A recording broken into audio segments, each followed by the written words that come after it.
So, Joker Folie, Deux, a film that I was mildly interested in checking out. I was not the biggest fan of the original, so I was gonna wait for this to come out on streaming, but then I saw how the internet reacted to the film and how people whose opinions I admire reacted to this film, and that got me curious. So instead of waiting for 6 months or 8 months for this to come out on Netflix, I went to see it yesterday in IMAX.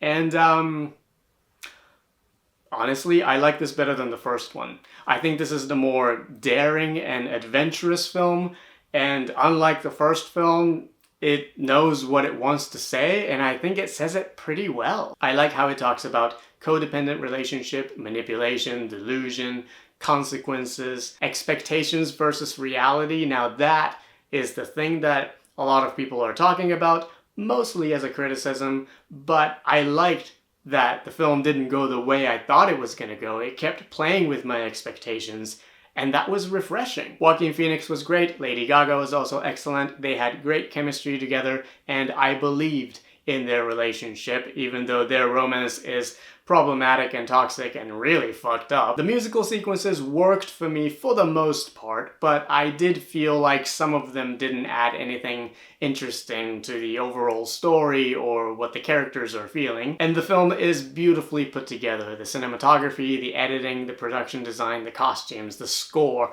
all of these put me right back in to this miserable world these characters are living in. I don't know if this is a good comparison, and I'm sure most people will disagree with me on this, but weirdly enough, this reminded me of Kill Bill. Like, you know how you can watch Kill Bill Volume 1 and Volume 2 separately and enjoy them on its own, and they are very different from each other.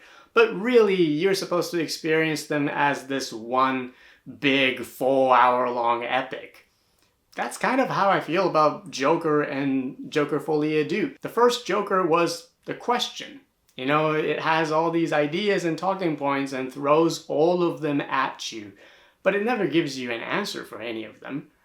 Folie, Deux is the answer to all of these questions. You might not like that answer, but it at least gives you an answer.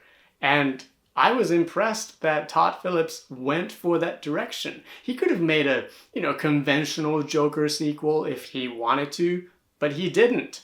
And I think that's commendable. So those are my thoughts on Joker Folie, Deux. I'm sure most people will disagree with me, but it was way more interesting than I thought it was going to be. Thanks for watching. Have a wonderful day, and I'll see you next time.